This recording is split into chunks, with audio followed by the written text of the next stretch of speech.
everyone and welcome to our channel Vikas Savans Academy. In this video, we are going to start daily current affairs of 17th June 2022. But before starting this session, if you have not subscribed our channel, then subscribe it and press the bell icon for further notifications. So let's start with first question. आज की first news है newly launched startups for railways. तो startup for railways जो है ये new Delhi में launch किया गया बाय रेलवे मिनिस्टर अश्विनी वैष्णव। तो ये जो स्टार्टअप फॉर रेलवेज है ये इंडियन रेलवेज का इनोवेशन प्रोग्राम है जिसका एम है इनोवेटिव टेक्नोलॉजीज जो कि डेवलप की गई है बाय इंडियन स्टार्टअप्स उसमें इफ़ेक्टिविटी लाना। उसमें इफ़ेक्टिविटी कैसे आएगी जब अलग अलग वो ऑर्गेनाइजेशन से इसे खरीदेंगे या अलग अलग ऑर्गेनाइजेशन से ऑर्डर करेंगे स्टार्टअप से, तो अलग अलग अपॉर्चुनिटीज़ भी क्रिएट होगी स्टार्टअप्स के लिए और इसी के साथ इंडियन रेलवेज़ की सेफ्टी भी बढ़ेगी, सेफ्टी में इफ़ेक्टिविटी आएगी और अदर ऑपरेशन में भी इसकी क्वालिटी बढ़ेगी। सो ये ऐसे MSMEs, स्टार्टअप्स, इनोवेटर्स और अलग अलग एंटरप्रेन्योर से ये startup for railways programme conduct कर रहे हैं। तो इसे लॉन्च किया गया है by minister of Indian railways that is mister Ashwini Vaishnaw. Next news है ब्रिक्स पार्ट NIR। जो पार्ट NIR है ये ब्रिक्स का पार्ट है। तो ये जो पार्ट NIR इनोवेशन सेंटर है इन्होंने ब्रिक्स बैंक के साथ इन्होंने पार्टनरशिप की है। तो ये पार्टनरशिप देखिए किस लिए की है। जो पार्ट NIR है it stands for partnership on new industrial revolution. So ये NIR इनोवेशन सेंटर जो है ब्रिक्स न्यू डेवलपमेंट बैंक के साथ इन्होंने पार्टनरशिप की है। तो ये बायलैटरल कोऑपरेशन है और इसमें क्या होगा कि दोनों एंटिटीज़ मतलब पार्ट NIR और ब्रिक्स बैंक या ये क्या करेंगे दोनों आर्टिफिशियल इंटेलिजेंस, एनर्जी कंजर्वेशन और एनवायरमेंटल प्रोटेक्शन की फील्ड में ये कोऑपरेट करेंगे और इसी के साथ इंडस्ट्रियल इंटरनेट में भी ये कोऑपरेट करेंगे। सो ये अगर ओवरऑल देखा जाए तो ये एक इनोवेशन सेंटर है। सो ब्रिक्स बैंक के साथ मिलकर ये कोऑपरेशन में इनोवेशन क्रिएट करेंगे। और रही बात ब्रिक्स बैंक की, तो ब्रिक्स बैंक का हेडक्वार्टर है इन शंघाई, चाइना। तो हम देखते हैं next news. Cabinet committee on economic affairs that is CCEA approves moratorium to Cochin port authority. तो इसमें मोरेटोरियम जो वर्ड है इसका मतलब होता है डिले करना या पॉज देना या फिर इसको एक्सटेंड कर देना, डिले कर देना। सो इन्होंने moratorium has been approved to Cochin port authority. तो ये कोचिन पोर्ट अथॉरिटी को क्यों मोरेटोरियम दिया गया है, तो on repayment of central government loans. तो सेंट्रल गवर्नमेंट से जो लोन लिया गया है उस गवर्नमेंट लोन के लिए, सेंट्रल गवर्नमेंट लोन के लिए उन्होंने मोरेटोरियम पास किया है। सो ये जो मोरेटोरियम है ये cabinet committee on economic affairs ने amounting to over 446 crore rupees का ये जो मोरेटोरियम है ये दिया है, मतलब अप्रूव किया है for a period of 3 years। मतलब 3 years के लिए इन्होंने डिले किया मतलब 3 years और बढ़ा दिया है रीपेमेंट ऑफ गवर्नमेंट लोन के लिए, मतलब 3 साल और ज़्यादा दे दिए है रिपे करने के लिए। तो the moratorium has been approved for 2021, 21-22 इन 2 साल के लिए और ये तीसरा साल मतलब 22 to 23। तो हुआ क्या कि ये जो रीपेमेंट है ये इन्होंने 18-19 में ही शुरू कर दिया था। तो ये जो अमाउंट है to be repaid in 10 instalments में दिया जाना था जो कि उन्होंने 18-19 से स्टार्ट कर दिया था, लेकिन बीच में जो पैंडेमिक आया तो उस वजह से इन्होंने सिर्फ 2 रीपेमेंट्स किए, मतलब 18-19 का और 19-20 का। उसके बाद कोविड-19 पैंडेमिक के एडवर्स इम्पैक्ट से जो है कैश इनफ्लो जो है वो इम्पैक्ट हो गया, मतलब हॉल्ट हो गया, रुक गया। और इसका कॉन्सिक्वेंस ये है कि कोचिन पोर्ट जो है 2021 का और 21-22 का ये रीपेमेंट नहीं कर सके, मतलब 18 और 19 का इन्होंने रीपेमेंट किया, 20 और 21 का इन्होंने रीपेमेंट नहीं कर सके ये। तो पैंडेमिक की वजह से ये जो मोरेटोरियम है ये पास किया गया, मतलब ये एक्सटेंड की गई है date. So NHIDCL partnered with IIT Roorkee. NHIDCL stands for National Highways Infrastructure Development Corporation Limited. तो इन्होंने IIT रुड़की के साथ पार्टनरशिप की है क्योंकि ये एक नॉलेज ट्रांजैक्शन वाली, या हम कहते हैं नॉलेज एक्सचेंज वाली ये पार्टनरशिप कहलाएगी। तो इसमें वेरियस एक्टिविटीज़ कंडक्ट की जाएगी, जैसे कि मतलब कॉमन इंटरेस्ट की, जो इन दोनों को मतलब विन विन सिचुएशन होगी इसमें। इसमें ये नॉलेज शेयरिंग पार्टनरशिप है जिसमें इनोवेटिव आइडियाज़ ये लोग एक्सचेंज करेंगे, टेक्नोलॉजी के बारे में जो भी हाईवे इंजीनियरिंग के बारे में जो भी आइडियाज़ है वो एक्सचेंज करेंगे, अदर इंफ्रास्ट्रक्चर के बारे में भी आइडियाज़ एक्सचेंज करेंगे। तो ऐसे ये ओवरऑल नॉलेज पार्टनरशिप है। तो इसे याद अगर रखना है तो कैसे रखेंगे, तो हाईवेज़ है, नेशनल हाईवेज़, तो हम क्या कहते हैं कि हाईवे पर आप मेरे लिए रुको, वेट करो। तो इससे हम याद रखेंगे कि national highways infrastructure development corporation limited ने IIT रुड़की के साथ पार्टनरशिप की है, नॉलेज एक्सचेंज पार्टनरशिप। तो NHIDCL की अगर बात करें तो इसका हेडक्वार्टर है न्यू दिल्ली में। तो हम देखते हैं next news. As per UNCTAD report, US topped and India ranked at 7th position. तो UNCTAD stands for United Nations Conference on Trade and Development.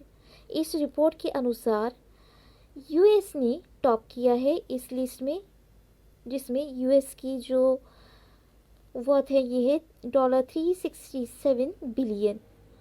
तो ये पहले की तरह टॉप पोजीशन पे है FDI में, और सेकेंड रैंक पर है चाइना $181 बिलियन पे, थर्ड रैंक पर है हांगकॉन्ग $141 बिलियन पे, और सेवेंथ रैंक पर है हमारा इंडिया FDI में। तो ये रिपोर्ट है in the year 2021।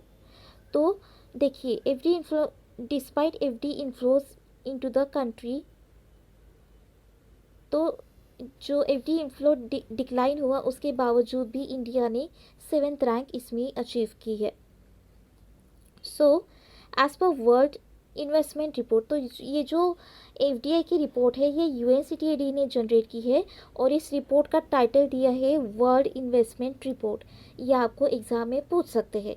Okay, so FDI inflows into India declined from $64 billion से ये डिक्लाइन हुआ है $45 बिलियन तक। तो ये भी क्वेश्चन आपसे पूछा जा सकता है कि कितना डिक्लाइन हुआ है और कितना था पहले, ये भी पूछा जा सकता है।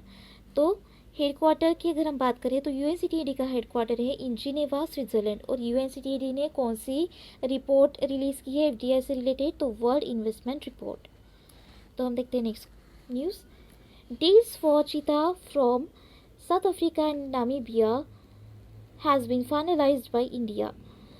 तो चीता जो है ये मतलब ये पूरे वर्ल्ड में ये फास्टेस्ट दौड़ने वाला एक एनिमल है। ओके, सो जो गवर्नमेंट ने ये फाइनलाइज किया है ये डील, तो इसमें इंडिया जो है चीता को रिलीज़ करेंगे from south Africa and Namibia.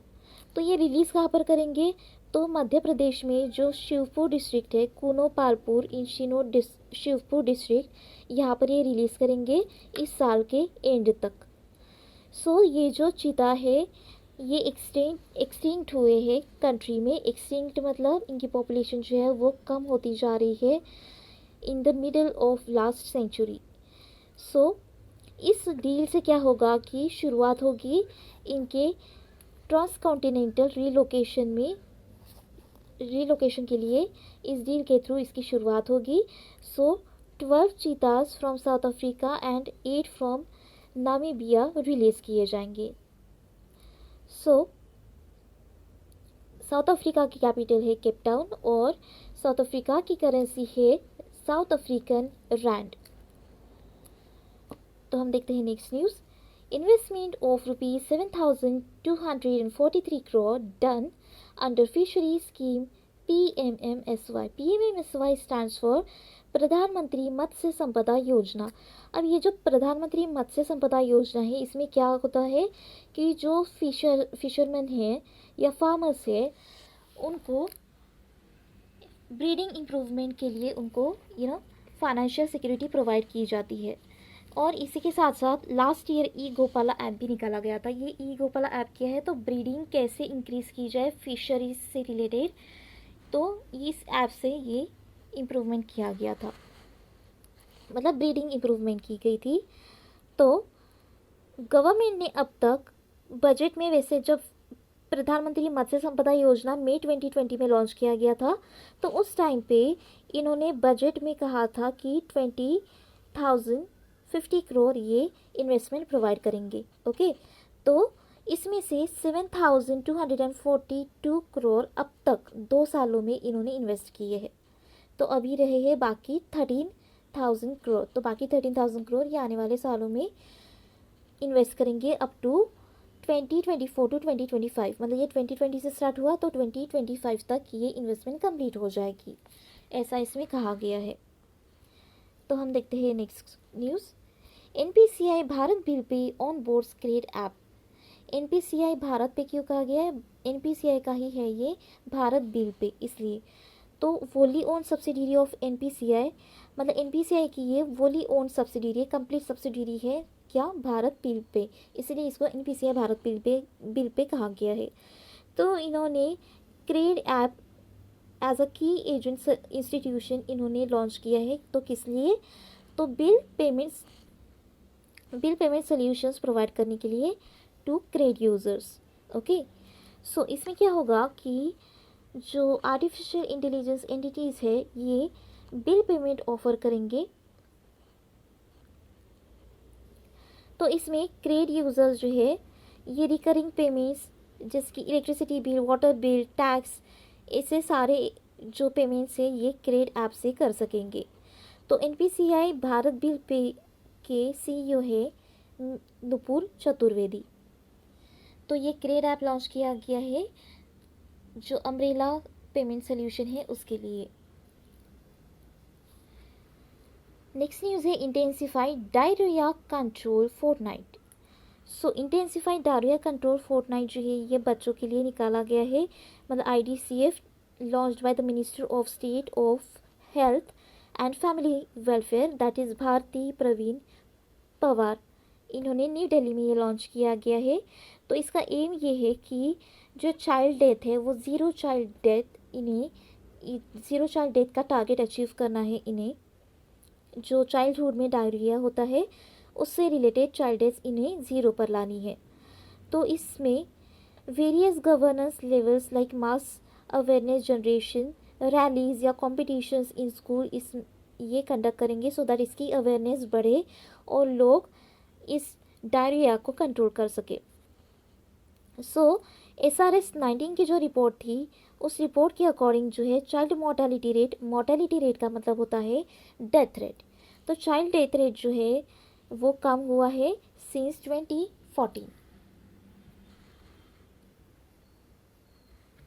Foundation stone for hitech park financed under the Indian line of credit. Indian line of credit की अगर बात करें तो अभी लाइन ऑफ क्रेडिट और एक बार न्यूज़ में था, तो इंडिया ने श्रीलंका को $55 मिलियन का लाइन ऑफ क्रेडिट प्रोवाइड किया था। तो किस लिए, यूरिया फर्टिलाइज़र को फाइनेंस करने के लिए। ओके, तो अभी एक बार फिर से न्यूज़ है लाइन ऑफ क्रेडिट, तो ये foundation store for hitech park के लिए ये निकाला गया है। तो ये फाइनेंस किया जाएगा इन खुलना टाउन ऑफ बांग्लादेश। ये लाइन ऑफ क्रेडिट जो है जनरली अदर कंट्रीज़ को हम प्रोवाइड करते हैं। तो पहले तो श्रीलंका को दिया गया यूरिया फर्टिलाइज़र के लिए, अभी बांग्लादेश को दिया जा रहा है उसके फाउंडेशन स्टोन हाईटेक पार्क के लिए। तो वहाँ पर जो इंडस्ट्रियल पार्क्स है उसको कन्वर्ट किया जाएगा हाईटेक पार्क्स में, मतलब वो टेक्नोलॉजिकल इनोवेशन किया जाएगा जो कि पहले नहीं था। तो बांग्लादेश की खुलना इंडस्ट्रियल जोन जो है वो कन्वर्ट किया जाएगा इसमें। और इसके अलावा by developing it into a knowledge based developed economy from a labour development dependent economy, ये जो कंट्री है इसकी इकोनॉमी है लेबर डिपेंडेंट कंपनी, तो इसको कन्वर्ट किया जाएगा into knowledge based developed economy. तो इस हाईटेक की जो टोटल वर्थ है वो है टका के फॉर्म में है, उसकी वैल्यू टका 170 करोड़।